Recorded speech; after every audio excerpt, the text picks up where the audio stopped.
UN news. We're going to talk about, Israel. What else is new? But we're going to talk more about them, more specifically AIPAC and the Congressional Black Caucus, or as I call them, the Congressional Black Crows, because they don't do shit in Congress in terms of leading the way in demonstrating the needs for Black people in this country. But reading this article, and we know, but I think it's always good to kind of see how complicit they are and how they're just kind of symbolic in terms of their standing in government, but just not doing anything or advocating for anything in terms of improving Black American lives in this country. But in terms of their complicity with Israel, I think it's important to kind of know a little bit more of the history, especially with one person that we know, at least for me personally, somewhat well on this show. And we're going to get into that a little bit. And I have a surprise at the end, kind of, that I will share with you in connection to this. But as I said, this is from The Nation, and it's written by Anthony Conwright, where he writes the Congressional Black Caucus's silent partnership with AIPAC. The influential group of lawmakers has damaged its reputation as conscience of the Congress by staying silent on the Gaza genocide. So I am going to read about 85% of the article. I did cut out a few paragraphs for time, but you can read any of our articles that we feature. They will be in the description below if you're interested in reading the whole thing yourselves. But Anthony writes, since the International Court's ruling, a growing number of genocide scholars and human rights advocates have concluded that the genocide in Gaza is not merely plausible, but actual. In early September, an overwhelming majority, 86% of the voting members in the International Association of Genocide Scholars, voted to endorse a declaration that Israel's policies and actions in Gaza meet the legal definition of genocide in Article 2 of the United Nations Convention for the Prevention and Punishment of the Crime of Genocide. The UN's own Commission of Inquiry reached the same conclusion a few weeks later. Rabbis and Israeli human rights groups, B'Tselem and Physicians of Human Rights, have testified that their own nation has betrayed the solemn pledge, never again. Amnesty International, Human Rights Watch, and other groups have witnessed the appalling deaths, displacement, and famine in Gaza and issued the same indictment. Israel is committing acts of genocide. Yet to this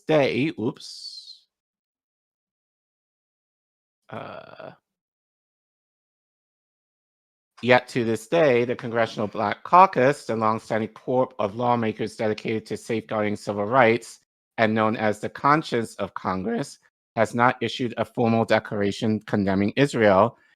It hasn't even produced a statement calling for a ceasefire. The CBC's silence isn't accidental. More than half of its current 61 members have been endorsed or funded by the American Israel Public Affairs Committee, AIPAC, the powerful U.S. lobbying arm for Israel's agenda. In the 2023-24 election cycle alone, AIPAC endorsed 26 of the caucus's members, raising $4.6 million for them and another $3.5 million for Black Democratic candidates. By accepting AIPAC's endorsements and money, CBC's members are, to use a biblical turn of phrase, selling their birthright for a mess of pottage. AIPAC readily sets aside the political concerns of the CBC in its efforts, spending lavishly on campaigns for GOP members of Congress targeting measures on racial equality, which totaled more than $17 million in the 2023-2024 cycle. Behind there, AIPAC, hold on. There we go. I fixed it. Perfect. Actually, you know what? I can read it. I'll just do it if you just move it forward yourself. I got it. I can read it. I have another window open. Okay. Where it's easier to read. AIPAC, together with its two political action committees, AIPAC and United Democracy Project has one purpose: defending Israel at all costs. We support candidates based on one criteria: their commitment to strengthening the U.S.-Israel relationship, AIPAC spokesperson Marshall Whitman told Politico in 2024. This single-issue litmus test means that the CBC is now beholden to a group that is far more concerned with the state of Israel than it is with the caucus's core mission. And the CBC's resulting silence not only damages its credibility, but also jeopardizes its ability to advocate for the interests of Black Americans, many of whom recognize an ethno-nationalist campaign to eliminate a people. One glaring example of this clash of interests is AIPAC's targeting of Black lawmakers such as Cori Bush of Missouri, who lost her seat last in 2024, for speaking out against Israel's crimes against humanity. This posture predates the start of the war in Gaza in 2023. During the 2022 midterms, AIPAC endorsed candidates with white supremacist views and Republicans who refused to affirm that Joe Biden had won the 2020 election. The group also targeted Black Democratic lawmakers like Pennsylvania Representative Summer Lee, who spoke out against Israel's occupation on the West Bank and Gaza. Lee survived that AIPAC offensive, but now, like other congressional critics of Israel, she has to be prepared for AIPAC-funded primary challenges each time she runs for re-election. This has been AIPAC's standard mode of intimidation in a political system ruled by money and a need to continually raise funds, a total of nearly $4 billion in the 2024 congressional cycle alone. Over that same period, more than 8% of lawmakers in Congress received money from AIPAC. What has rendered the Democratic Party such an impotent voice in combating the Gaza genocide, in other words, is a matter of fundraising math. A single-issue lobby relying on strong financial backing from GOP donors has successfully managed to keep Democratic critics of Israel out of Congress. As one example, look at what happened to Jamal Bowman. In May 2023, while serving as a Democratic representative from New York, Bowman co-sponsored a resolution seeking to ensure that U.S. funds to Israel would not be used to harm Palestinian children. This would seem an uncontroversial aim, but not for AIPAC and its allied PACs. Our ancestors were enslaved and endured the Black Codes, Jim Crow, and housing discrimination, Bowman said in an interview with The Nation. As people who come from that, we have the moral authority to push back on AIPAC's agenda. We are against genocide. We are against the starvation of children. We are against harming innocent people in any context. But Bowman learned the cost of speaking truth to the spending power of AIPAC. When you go against one of their pieces of legislation, depending on what it is, they will email you, relentlessly call you, relentlessly protest outside your office, and stop you from even being able to do your job, he continued. And this coordinated campaign was merely a prelude. In the 2023-24 election cycle, AIPAC spent $100 million, much of it raised from Republican mega donors, targeting Democrats it deemed hostile to Israel. That included an unprecedented outlay of $50 million in a single House race by the group in its successful primary challenge against Bowman. He was replaced on a Democrat ticket by the AIPAC-endorsed former Westchester County Executive George Latimer, a white candidate with a record of racist remarks. So I'm going to pause here for a second. If you zoom out for a second, we can chat a little bit. So, yes, it's true that Bowman basically said no to AIPAC. What Anthony failed to mention, that we've mentioned on this show many times, was that Bowman was endorsed by J Street. J Street is a liberal Israeli lobby firm. So he was endorsed by them.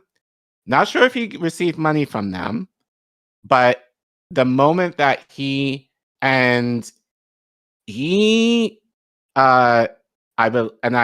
me if I'm wrong in the chat, but I believe he voted for the Iron Dome, right. I believe. He has gone to, he went to Israel, but I think once he went there, he kind of saw the error of his ways and reneged, which, to be fair, good, but as a Justice Democrat, you should have been for Israel from the jump, at least, So the idea that Justice Democrats did not necessarily keep him accountable for that, nor did DSA, as a DSA candidate, is very sus in of itself. But so I wanted to mention that because it makes it seem like Bowman was totally against Israel when he was basically wishy-washy on the issue himself, given another PAC. And I say that because, this was, at least in our space, mainstream news, how what's his face? Cory Booker and who else? Now Josh Shapiro and Gavin Newsom, they've been questioned about AIPAC now, and they've been kind of, I don't know what you're talking about, or it's interesting, or whatever else. Right. So number one, just the idea that the Democrats do not even have a statement regarding their liability in terms of getting funding from Israel is, again, sus. Almost like they don't even care to even have a statement pushing back against it, or at least lie about it. Right. But I think it's more important, especially given that it may not be a litmus test for a lot of people now, but I think it is starting to be, especially now given that we're sending all this money now with Trump, well, Biden too, to fund weapons. And meanwhile, we're starving here in the streets here. And it's going to become a lot more of a litmus test now that I'm sure probably within the next few months, they're going to try and pivot and say, oh, I don't get funding from AIPAC, but they're going to get money from another Israeli lobby. So kind of going into Jamal Bowman. So while he may refuse AIPAC, he didn't refuse J Street. And I'm sure a lot of Democrats will probably pull that same swerve on us within the next few months if they're smart. Who was the one that met with Palestinian groups and then went back? That was Torres, right? Maybe? No, that's Frost. Okay. Right. That's Frost. Yeah. So funny again, haven't mentioned him, but it's funny how all these mainstream independent people are now even calling Frost, he's a progressive and whatever. Yeah, it's like fucking Mamdani's meeting with fucking already getting bought out by Israeli firms and whatever. It's just they make sure to not do it through AIPAC. They do it through, what is it? Slope Park, whatever the other one is. I forget the name of it. It's just they're all bought and paid for politicians. Right. Like at this point, you got a D or R next to your name, especially. Right. So be careful. So watch out for that, fam. Because I'm sure they're going to pull the swerve on us within the next few months and saying oh, I don't accept money from AIPAC. I think some who are more calculated are already beginning to do that. But the Israeli lobby is huge. And it's different flavors in terms of, that lobby in terms of, AIPAC is generally we don't give a shit about committing genocide to Palestinians, to someone like J Street were oh, Netanyahu's the problem, but we still believe that Israel has a right to defend itself and people have a right to have a safe home. Israelis have a right to have a home or safe haven in Israel. So watch out for that because the Israeli lobby is huge. There are different arms to it. And any one of them has the potential of capturing, politicians in order to do their bidding in the name of Israel. So just wanted to say that because that's something in regards to Bowman that the author failed to mention, whether you knew it or not. But Bowman was endorsed by J Street, which is another PAC, Israeli PAC. So, so he wasn't totally clean either. But anyway, I digress, but an important digression. So let's continue. Bowman was not alone.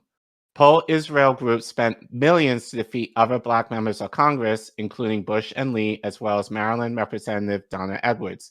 These CBC members all championed Medicare for all, expanded affordable housing, and other initiatives that would directly benefit Black communities.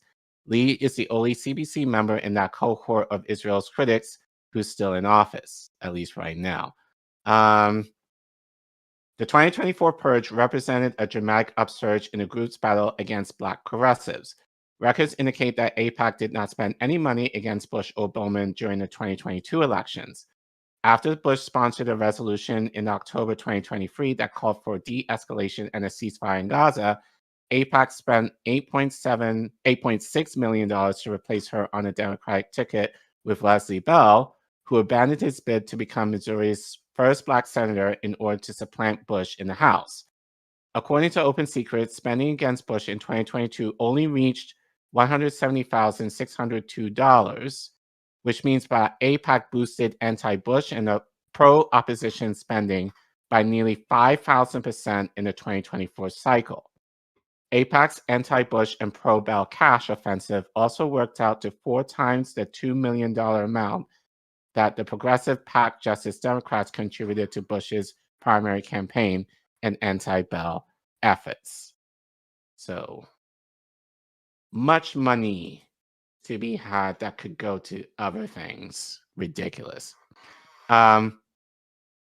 Progressive organizations urged Hakeem Jeffries, the CBC's highest-ranked member in the House of Representatives and the Democratic minority leader, to intervene against AIPAC's campaign to defeat House critics of Israel. But Jeffries and the CBC's 7-person leadership team said nothing as pro-Israel interests primary its members. It's not hard to see why. Jeffries and every member of the current CBC leadership have received money from the pro-Israel lobby, and AIPAC is endorsing Jeffries, as well as the 5 of the 7 members of the CBC leadership in the upcoming 26 midterms. The 2 members of the CBC's leadership not endorsed by AIPAC are Louisiana Representative Troy Carter and California Representative Sidney Calaga-Dove. Calaga-Dove nonetheless garnered the endorsement of the Democratic majority of Israel, a pro-Israel PAC that spent $1.1 million to oust Bowman and Bush. Jeffries and all 7 members of the CBC's leadership voted to send military aid to Israel. None co-sponsored any bills or resolutions to limit such aid or block U.S. arms sales. 4 of the 6 CBC members who currently serve on the House Foreign Affairs Committee have a similar record of eloquent silence of Israel's relentless war in Gaza and U.S. support for it. The brute fundraising logic here means that the CBC members who hold the most political weight are muzzled by AIPAC money. So when Bowman, for example, began to dissent from the caucus's party line on Israel, he was isolated from the support of Congress's most powerful coalition of Black legislators. Bowman was not always on AIPAC's enemy list. Indeed, AIPAC set out to recruit him at the beginning of his political career. Even before I was a viable candidate, before there was any polling, they had me within 20, 30 points. AIPAC had reached out to me for a meeting, Bowman recalled. But they didn't reach out to me through AIPAC. They came through a very well-regarded organization in New York City called 100 Black Men. Bowman agreed to meet with a representative of 100 Black Men, believing that the discussion would involve the group's mission of collaborating with political leaders to realize meaningful gains for the Black community. I told him clearly, I do not want to meet with you and talk about AIPAC, Bowman said. He agreed to that. We met and had a long conversation, but at the end of the conversation, he still gave me a packet of information to take with me about AIPAC. And I'm sure they'll reach out to all promising candidates across the country to try and get them to support AIPAC's agenda before they even get to office. AIPAC appeals to Black candidates by exploiting the proud tradition of Jewish American support for the civil rights movement. I'm going to hold my tongue for a second there. But that display of moral and political solidarity was not a covenant with Black Americans to turn a blind eye to apartheid or genocide. I heard it before to my face, Bowman said. We were there for you. We were there for you during the civil rights movement. We were there for you during the Black Lives Matter movement. Be there for us. See, this is the kind of bullshit that pisses me off because, and I had a long talk with Indy about this, I think over a year ago. Those of you, like, this is exactly what we were discussing. It's the idea that, look, Jewish Americans came alongside Black Americans in terms of the civil rights movement, because obviously that would benefit them, and once we had those civil rights, like, and this is my frustration, like, and I'm not and I'm not trying to be mean, I'm not trying to disparage Jewish Americans, but you came alongside us for your safety in terms of what had happened to you or how you were treated post-Holocaust, it's like during the Holocaust era especially. But now you guys are kind of shielded by whiteness. Hell, like, people may not necessarily know you're Jewish unless your name kind of gives it away, or you yourself give it away of you being Jewish. And you get to benefit now, generally speaking, in terms of, being shielded behind, I will say it, white supremacy and what that kind of offers you. Black people have not been able to progress in the same way since the civil rights movement. And there are issues that we still need in terms of reparations, whether you believe in that or not. But I think at minimum, issues like universal health care, housing, all these things that would also apply to you too, nowhere to be found. Like, you just kind of come alongside when it's convenient, but not necessarily when it involves Black people and how we need, like, liberation in that regard. And you're not necessarily there for, and again, my opinion, but that's how I feel. And I had to, but you can watch that interview that I had with Indy, and he mostly agrees. And I'm sure, Indy, you have some thoughts you probably will say in the chat, but it's almost kind of like, again, you come alongside out of self-preservation for yourselves because you know that you're able to benefit. So it just kind of shows, like, how, and I'll get more into this later, how Black people, especially in this country, really influence culturally how we're able to progress in a lot of ways. Right. But almost to our detriment at times. And so, like the No King's Marches as a prime example happened this past weekend. There are Black people who are like, I'm not going. You guys go ahead because we're tired. Now, I was against it, and we talked about it here, and I know you had that conversation with Indy for other reasons. We just felt it was just kind of performative. But I get how Black people are feeling in terms of, like, well, out here, we have been, we've been oppressed. We've been out in these streets for a very long time. And for many things, especially when it comes to us, we do not feel that same support all the time, if ever, from people who allegedly call themselves allies to us in terms of the things we need. So I totally get that sentiment. And here, this is kind of what pisses me off. This is kind of a political blackmail. It's like, we were there for you during the civil rights movement. Now you need to be there for us, not forgetting the fact that you guys are complicit in genocide right now. And given our experience in terms of slavery, Jim Crow, Reconstruction, apartheid, like, within the diaspora, you should think a little better of us than that to kind of come alongside. So this also kind of speaks to these leadership types in the Congressional Black Caucus, how they sold themselves really for political whores. That's exactly what they are. Like, and I will say that to their face. Like, you literally are giving away our history and our advocacy in terms of fighting for the very things that you are kind of complicit in now.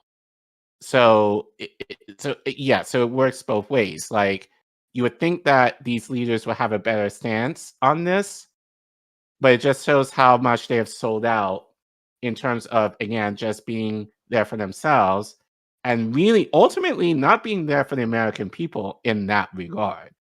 Because, as I said, civil rights movement, we were fighting for that, but other people of color and women also benefited from that. We did that.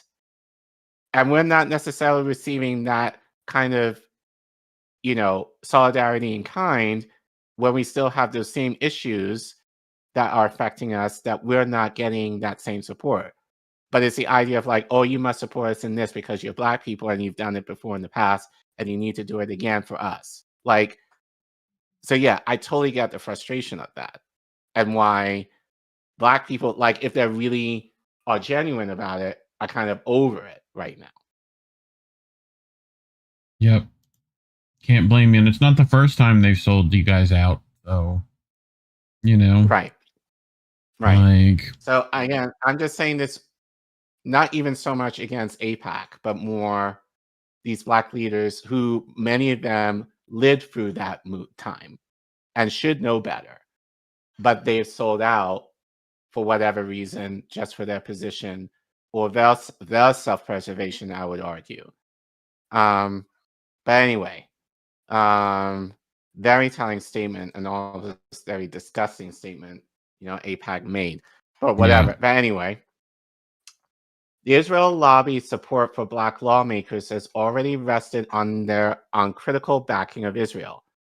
On January 30th, 1972, Representative Charles Diggs, chair of what was then a 13-member caucus, announced plans for a national Black political convention to take place on March 10th through 12th in Gary, Indiana, to identify and ratify a national Black political agenda for 1972 and beyond. More than 10,000 Black Americans, Black nationalists, intellectuals, civil rights groups, and the CBC met in Gary and published a 55-page National Black Agenda containing resolutions and recommendations for measures to promote Black equity, equality, and racial justice. Debate swirled around several measures considered for the platform, including economic empowerment, the possibility formation of a third party representing Black Americans, and whether the agenda should endorse busing to achieve integration in public schools. But the contentious debate devolved into irreparable rupture when it came to the question of Israel and Palestine. Black nationalists demanded a resolution to cut U.S. aid to Israel, return Palestinian lands, and affirm Palestinian self-determination, but members of the CBC recoiled.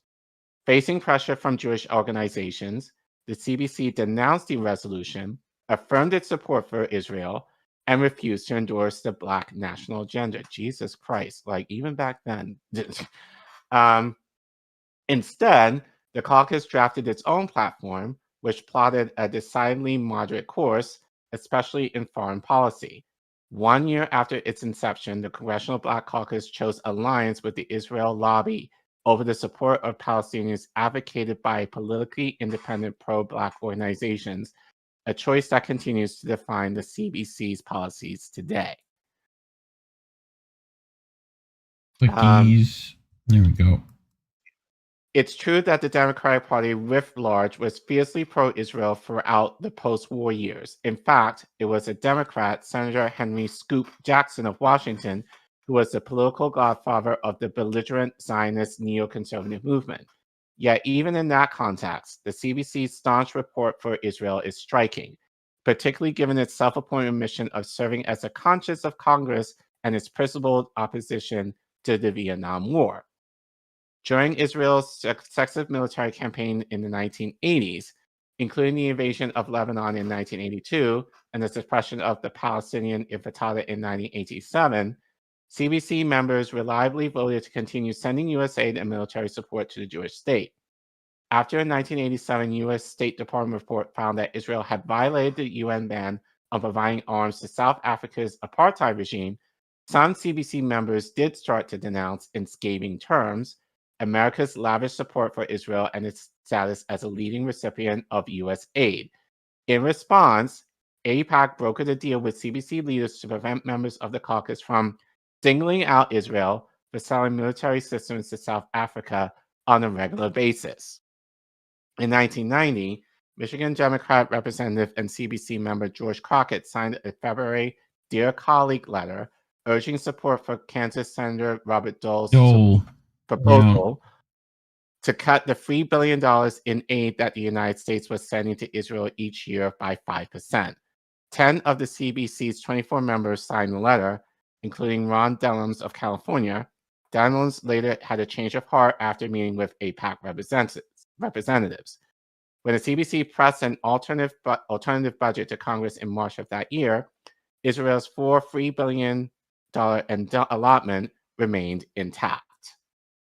The dynamic that took hold between the CBC and AIPAC during those early years hasn't changed, but now it's enforced through astronomical amounts of campaign money from the lobby and the threats of political retaliation by your primary challenges. As of this writing, only 14 of the 57 House members of the CBC have co-sponsored H.R. 3565, a bill to limit defense material and services to Israel. Not surprisingly, just one of those 14 was endorsed by AIPAC. And just 6 members of the CBC co-sponsored HJ Resolution 83, a resolution providing for congressional disapproval of the proposed voluntary military sale to Israel of certain defense articles and services. This track record stands out in especially high relief against the CBC's relative outspokenness on other genocides and atrocities. The caucus spearheaded the legislative fight against South African apartheid, sponsoring more than 15 bills opposing the white supremacist regime there. The last of these measures was co-sponsored by all 20 members of the caucus. The CBC's anti-apartheid bills call for economic sanctions on South Africa, including bans on new investments, while requiring the president to report on progress towards the dismantling of South Africa's apartheid regime. In 2005, 41 of the CBC's 43 members co-sponsored the Darfur Genocide Accountability Act. In 2019, 50 of the CBC's 55 House members voted to recognize the Armenian genocide. Most recently, 10 of the CBC's 57 members agreed that Russia has committed acts of genocide in Ukraine. By comparison, only 7 went on the record to acknowledge Israel's acts of genocide in Gaza. Yep. I might have clicked. Yeah. Wait. Go back one? No, can you? Oh, I think I moved several. There we go. 17. Yeah, in July 2023, 44 of the CBC's 51 members voted in favor of a resolution declaring that Israel is not an apartheid state. Bowman and Bush were among the 6 who voted against it. When it comes to Palestine, the CBC has consistently faltered in its support for human rights and its repudiation of genocide. Their pattern is unmistakable. Israel operates beyond the radar of the CBC's own conscience.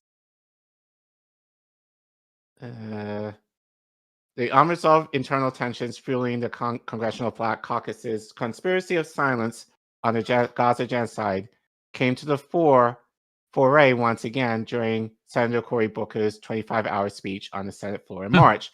Booker's performance broke the previous filibuster record set by white supremacist Strom Thurmond's day-long speech against civil rights legislation in 1957.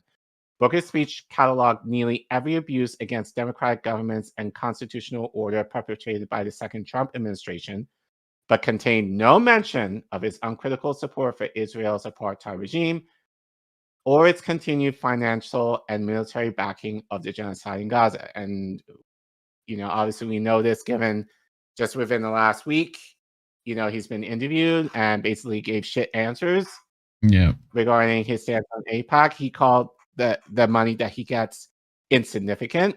And as I probably said last week, if it was so insignificant, the money you're getting, which is over $800 million,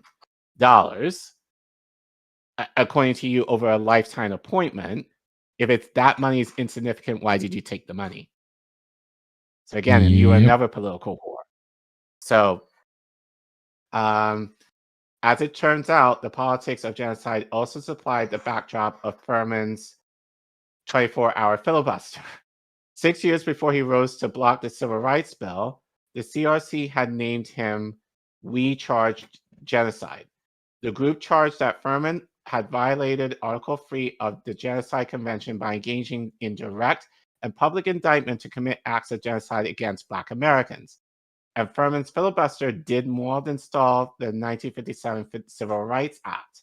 It also delayed the swearing in of Wisconsin Senator William Proxima, the man who, over the course of 19 years, would give 3,211 speeches on the Senate floor urging the United States to ratify the Genocide Convention, which would make genocide a federal crime in the United States.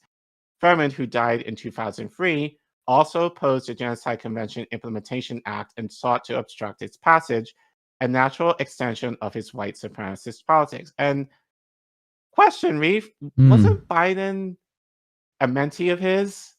Yep. So this is... I mean, and the rest of them are all Goldwater girls. So, you know, like, this is what happened to the Democratic Party. Like, the Dixiecrats came in, took over, Blue Dog Democrats or whatever, right? Like, you know, all of them from the South having to give fealty to, you know, Southern ideology and whatnot, you know? So, right. But, yeah, I mean, welcome to politics of the last fucking 80 years, you know? The same shit, different day, you know? Unlike Furman, Booker was not trying to eradicate official recognitions of genocides altogether, just looking to evade the political demands of acknowledging the one in Gaza. That, however, isn't a moral distinction worth making. Booker's evasion, much like the rest of the CBC's leadership stance on this defining issue of basic justice and human rights, represents the outcome of a cold cash transaction.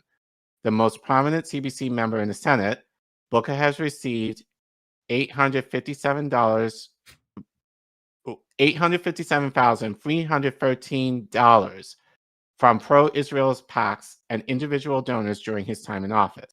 And once again, they got what they paid for. Booker voted against Senator Bernie Sanders' March measure to prevent the sale of thousands of 1,000-pound bombs to Israel, along with the guidance kits that would turn them into precision-guided weapons. The 3 other CBC members in the Senate also supported Sanders' resolution. When Booker broke Furman's record in March, he framed it as a triumph over the ghosts of white supremacy. It just really irked me, he said, that the longest speech on our great Senate floor was someone who was trying to stop people like me from being in the Senate. Yet Corey left out a big part of the story. Furman's tirade was not simply against the principle of Black political representation or the Civil Rights Act of 1957, but against the notion that the suffering of Black Americans deserved any recognition or intervention from the federal government.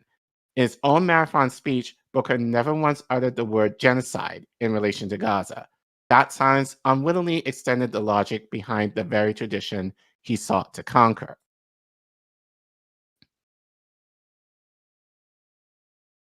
This paradox is emblematic of the Congressional Black Caucus today. The CBC claims the mandate to survey data sympathize with Palestinians. A December 2023 Carnegie poll showed that 95% of Black Americans rejected the idea of showing unwavering support for Israel. Black Americans disapprove of Benjamin Netanyahu at a higher rate than any other demographic voting bloc and believe, by a 10% margin of the sample size, that Israel's attacks on Gaza are unjustified and harm too many innocent Palestinians. Nearly half of Black Americans believe that Israel is committing a genocide against the Palestinian people.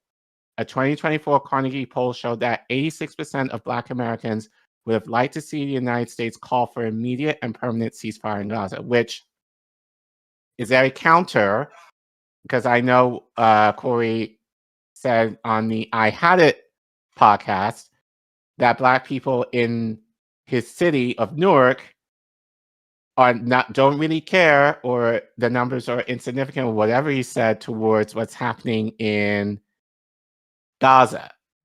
And given by this poll, that seems to be kind of opposite of what he said, especially given, I think we reported on the story maybe about a year ago, where in schools in Newark, they were basically prevented from talking about Palestine, the very city that Cory Booker is representative of. So again, he's lying that Black people don't care about it when the economy is in the shithole. Like, no, Cory, like, we can do more than two things at the same time, especially given how we are very aware of how you will just uncritically send money to Israel with your vote, but you're not able to feed your community in Newark. And as a person who lived outside of Newark for a good chunk of my, basically through my teen years, there's a large Black Muslim population in Newark. So they're well aware of what's happening in Gaza. Right. So again, he was obfuscating, and this was the issue that I had with those ladies on that podcast. They didn't put, now again, they may not know that information, but they should have pushed back on him on that, given the stat that we see here. So again, like, Cory can't meet me in the street because I'm also from Newark, bitch. So I can call this shit out to you, like, with my hands tied. But anyway, I digress. 2 years into the Gaza genocide, there has been some progress. Whatever that means. More than half of the members of the Congressional Black Caucus now support a ceasefire. Like, 2 years too late. But while a ceasefire is a step in the right direction, it will do nothing to end the occupation that Palestinians continue to suffer under. A ceasefire resolution that does not name genocide does not reflect a politics grounded in conscience. It is expedient political cover of the lowest order. Actually, just one more slide to this article. Sorry. Probably should have said there. Yeah. So, but these are words we inherit like heirlooms. Words that come to us wrapped in the pain of centuries. Genocide is one of those words.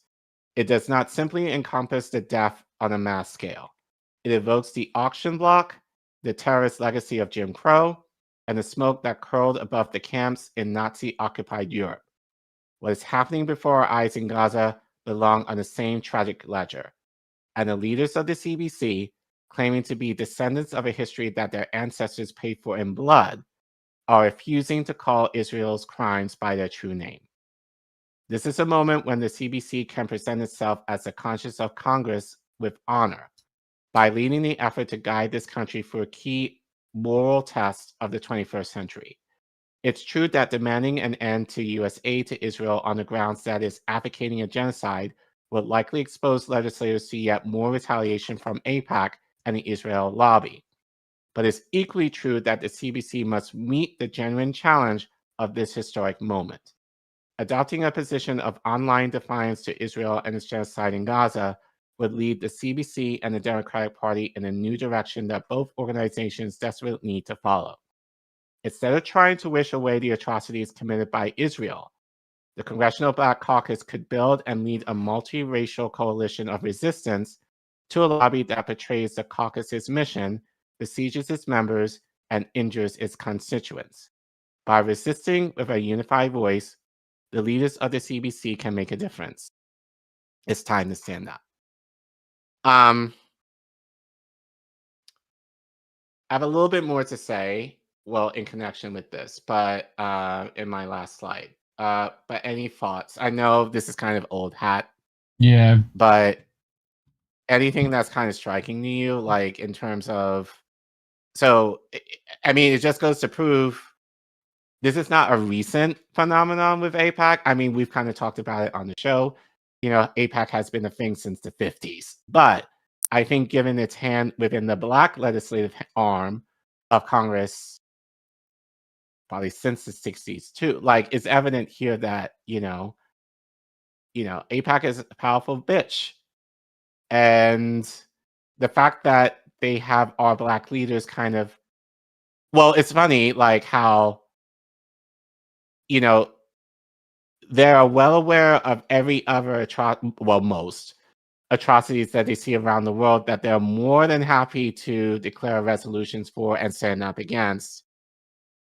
But as the author said, Israel is their, is the very thing that they, that they're silent on. But mostly because of the money that they receive to keep quiet, which, given, and again, it's selling out to the very people that you should be representing in terms of the progressive policies that will not only help Black people, but will essentially help all people in this country. So, and I think that AIPAC, in a lot of ways, kind of realizes that, which makes all of this more insidious, is that Black people lead culture in terms of policy, in terms of based on our experience. So keeping them at bay kind of prevents our progress, but at the cost of uplifting people who are willing to commit genocide against the very things that we were fighting against by slavery, Jim Crow, all the things here. So the disconnect, the cognitive dissonance is astounding, but not surprising, and it just makes me more pissed off. Like, especially it's like, oh, we were there for you many years ago. Now you got to help us in this way, and it's just a very callous, a very selfish, and that's saying it nicely, selfish stance of using our history to justify what you're doing, but not only that, for us, turning our back on the very history that we trying to liberate ourselves from. So it's just really painful to kind of make that connection. Right. In terms of how our Black leaders have sold us out. Yep. But they're the ones who are going to declare, like, oh, we need this, or oh, we need that. Like, but you're not doing that for us now. Anyway, it's always fucking like 30 years late when they get to it, So, but I don't know. It's electoral, political, like tale as old as time for most of us. Right. So I have I have a little treat for you. Funny enough, we were talking about Queen Latifah and Live as a Single the other night. Great show, best show ever, better than Friends, and all this shit, all the things. So I don't think I've ever watched. I think I may have caught a couple of episodes. I don't think I ever managed to watch it. Like, right. But I'm watching as a fan of Living Single. Those of you who grew up with that show in the 90s, I am watching their podcast that's led by Kim Coles and Erica Alexander right now. And I think this was a short that they released on YouTube, I believe last week, on their show, where Erica Alexander, basically to give context, so Erica Alexander, comic and graphic novel with her then husband. So obviously being a Black woman trying to get into sci-fi, like there was a lot of opposition within the industry of producing it or publishing it, as you can imagine. So, so Erica kind of is talking about here, how the idea of having to make a way out of no way, is very important within the Black community. So let's watch this, but there are a couple of a lot of the stuff here is not relevant to us, but there are a couple of things that she did say that I do want to pull from in terms of what I just read, and I think in terms of what I'm going to share in the next article. So let's play the short, and then I'll make the connection for you. For Black people, the past is painful. The present precarious, but the future is free. We always see ourselves in the future. In fact, the future that you're living in is because Black people created it. The blues, rock and roll, all these things, you know, everything that you think is great about America culturally, it came from Black people. And y'all, you know, it's a community thing, but don't ask us not to see the future. And he Sometimes said, that's all we had. That's all we had. That's all we had. You took our past away from us, didn't give us a present. We have to look to the future in order to live and survive. Plus, he said, look at Octavia Butler, the science fiction star, and Samuel Delaney and all this. And he says, I don't want to say anything, but maybe y'all figure it out from here, who this studio head is. He said, the #1 science fiction star in the world is Will Smith. And he's at your studio, Independence Day. Didn't they call him the Men in Black. Mr. July 4th? Because every July 4th. Did it. He actively, strategically said, I'm going after sci-fi and those things. I am legend. He didn't even know who was paying his check. So we walked out of there and we really kind of down. He said, oh, F it, I'll draw it. And he taught himself after 50 how to draw and illustrate comics. And he sent a few of those panels to Mike Richardson of Dark Horse. And Mike Richardson said, I'll publish this. By the end of the year, we had a published comic that became a Best American comic. And then in a few years, we got Concrete Park, the graphic novel, which Forbes said was one of the best graphic novels in America. That is turning a crisis into opportunity. But it took us having to also recreate ourselves and realize that the world would not see us the way we wanted to. So we had to create the way. And the way was not going to be through that door, but through a door that had DIY in it, do it yourself. And then a different white man who said, I'll publish that. It shows you the community is there. And there are people who do see the future, but first see the future for yourself. If not, create the way, create the spaceship. And I always said that if that became successful and I've got to write this book, that I would write a book called How This Got to Mars and dedicate it to that studio head. Booyah. Ladies and gentlemen, Erica Alexander. Okay. So a couple of things. Again, a lot of it doesn't apply, but there are a couple. So what I want to pull from is what Erica said at the beginning and what she said at the end. The idea, especially for Black people, all we have is the future. Like, we don't know our past, most of us. We're living in the present, which sucks.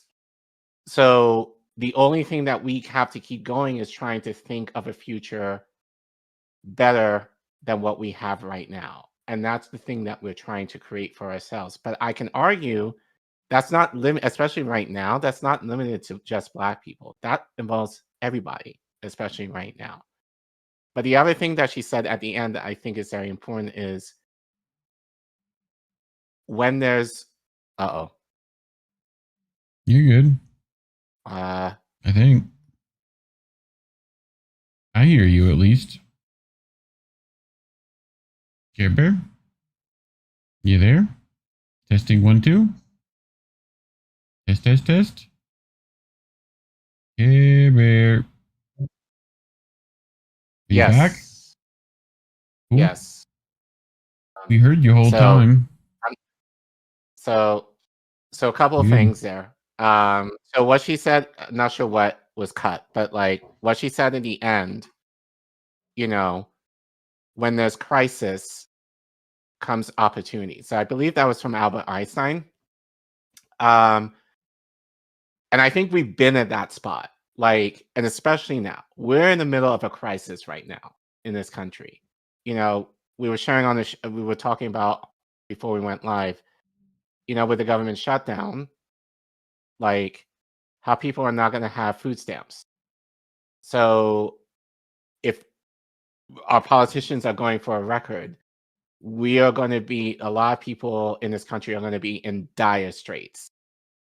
But I think the problem is, and I think I shared this last week. I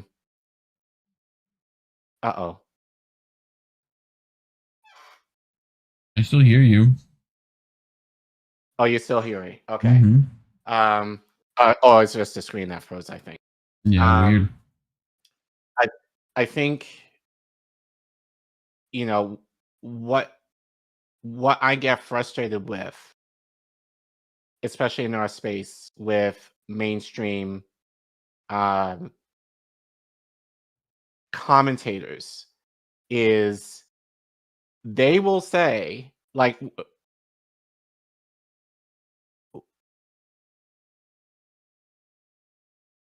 what will they say?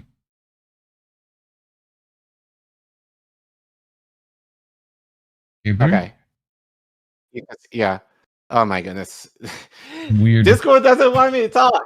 Apparently not. Discord doesn't want me. What did they say?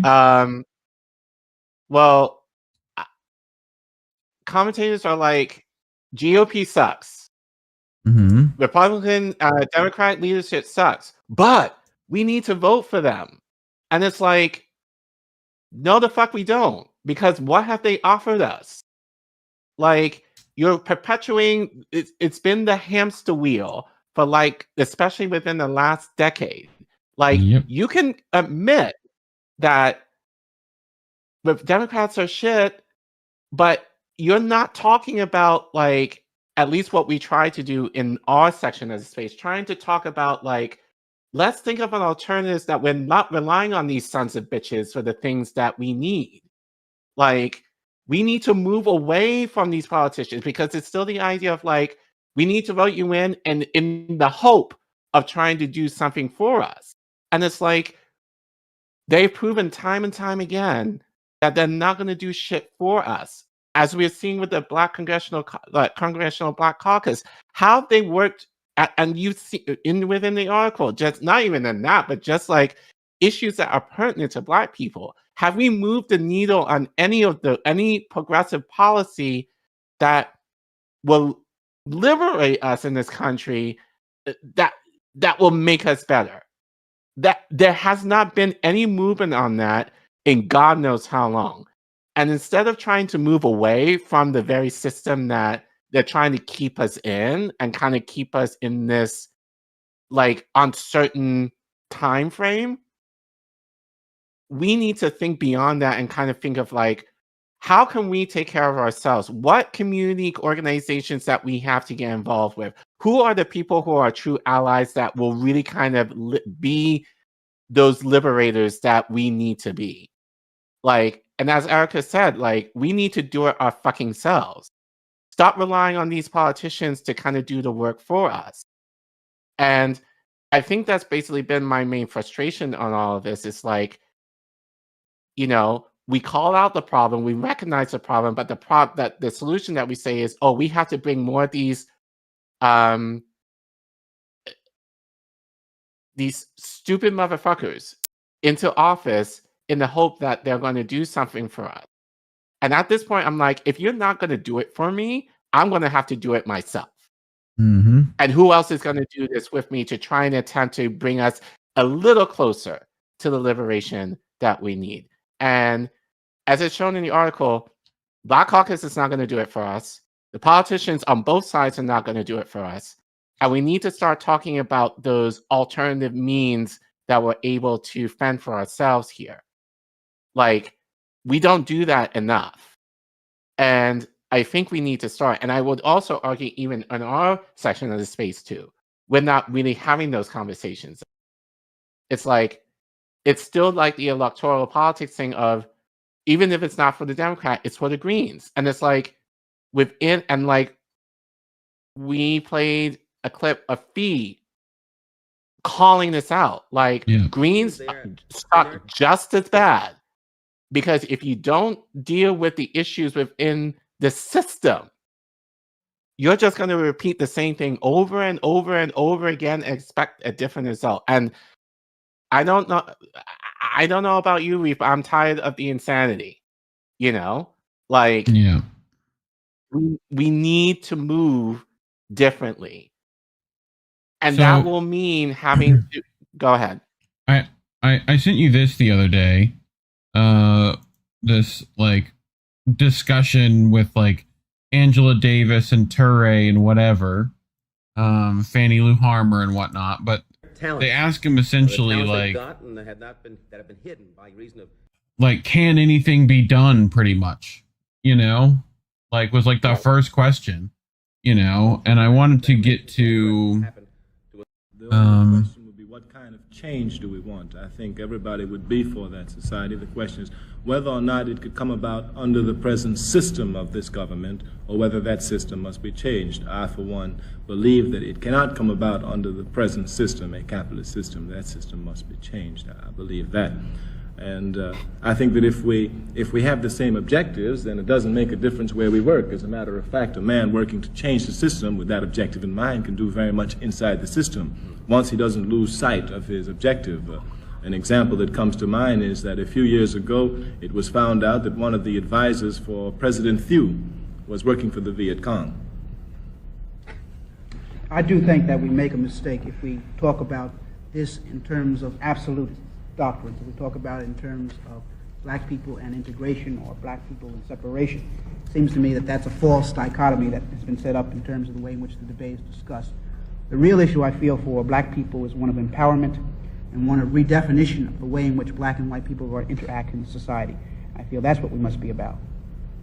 Well, I think that if you consider the fact that this system, this capitalist system under which we're living today, is designed in such a way that nobody except a privileged few can attempt to express themselves or contribute to anything, there's no doubt about the fact that we have to talk about revolutionizing the system before anybody can live in any kind of human fashion together.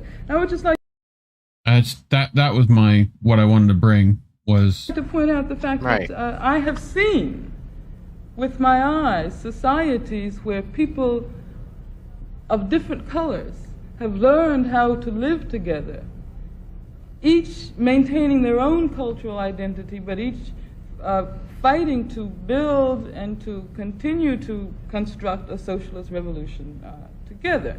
I was in Cuba not very long ago, and I saw with my own eyes how black people, brown people, and white people have reached the point where they can work in harmony towards the building of a socialist society.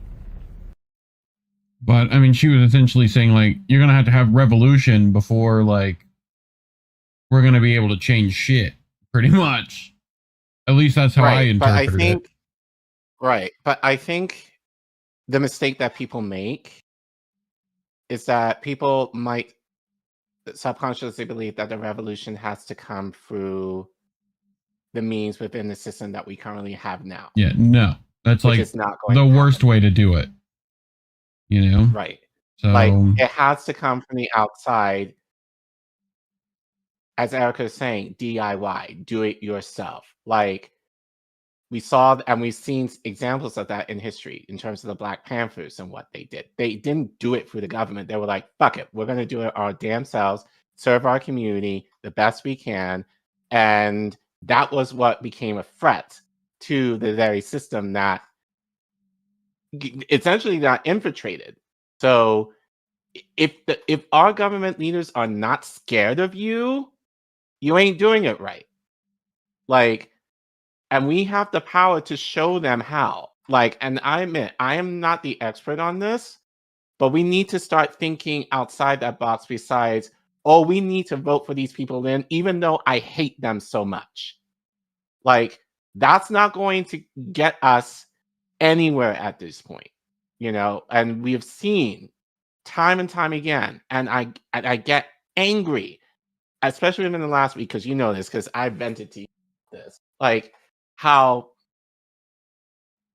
bigger commentators have more of a reach than us are watch next year, because they're calling out Democrats now, but within next year, it's like, we got to vote for them. And like one in particular that really pissed me off, Karen Hunter, I remember having a conversation with her several years ago before INM was a thing. Like, she had issues with Bernie. Like, and at the time I was very much a Bernie stan. I was going back and forth with her in terms of why I think Bernie was, in my mind, a good candidate. Now, in hindsight, she had every right to be suspicious of Bernie. But I heard her do a podcast recently where she was like, because she lives, I believe she's in New York, New Jersey. She was talking about Cory Booker, and she was kind of commenting on Cory Booker. So she was basically bitching off about Cory Booker, but in the same breath, she was like, if I had a choice between voting for him and a Republican candidate, I'm going to vote for Cory because I'm more concerned about my self-preservation. And I'm like, so you're basically being selfish in terms of the self-preservation for yourself because you have a little bit of privilege. Meanwhile, there are plenty of Black women and Black men who are in dire straits than you, who, regardless of whoever is in office, they're not getting any better, but you're going to vote for the very person who's going to perpetuate that same conditions, in addition to perpetuating similar systems overseas. Make that make sense.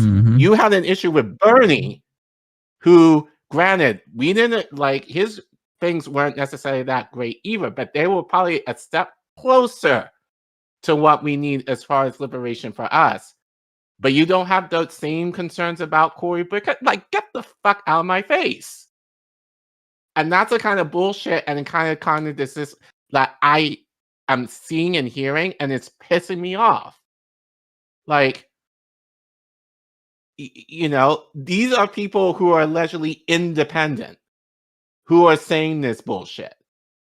Instead, they should be saying the stuff that, you know, granted, Angela Davis went off, you know. Yeah, she's got her own issues, don't she? Right, but when she was radicalized in her younger days, she was talking about separating herself, Kwame Ture as well, having to separate ourselves from our government leaders in order to get anything done. And these are the discussions that we need to have. But instead, it's just like, oh, we have to vote, we have to vote, we have to vote, we have to vote, we have to self-preservate, we have to get Trump out. Like, and not talking about the very things that actually are going to help people, or at least get us closer to the idea of like not being so dependent on these politicians and start doing shit for ourselves that can actually make them a little nervous, and maybe giving them the call it like infiltration or not, but at least make them know, oh, we don't need you for shit. We're capable of doing this shit on our own and better than you. Yep. So that's the kind of stuff I would like to be, the conversations I would like to be a part of. So, you know, as Erica said in the clip, instead of waiting for people to build the spaceship your damn self. Take yourself to space. Like, don't let these people feel like you need them in order to get anything done. Do it yourself. And I'm more than willing to have those conversations with people who are willing to have that. Not this electoral bullshit that keeps people in a cage. Yep. Pretty simple. Done. So, too long of a segment, but important, I think. But regardless, that's why YouTube demonetizes us, because we talk about this shit.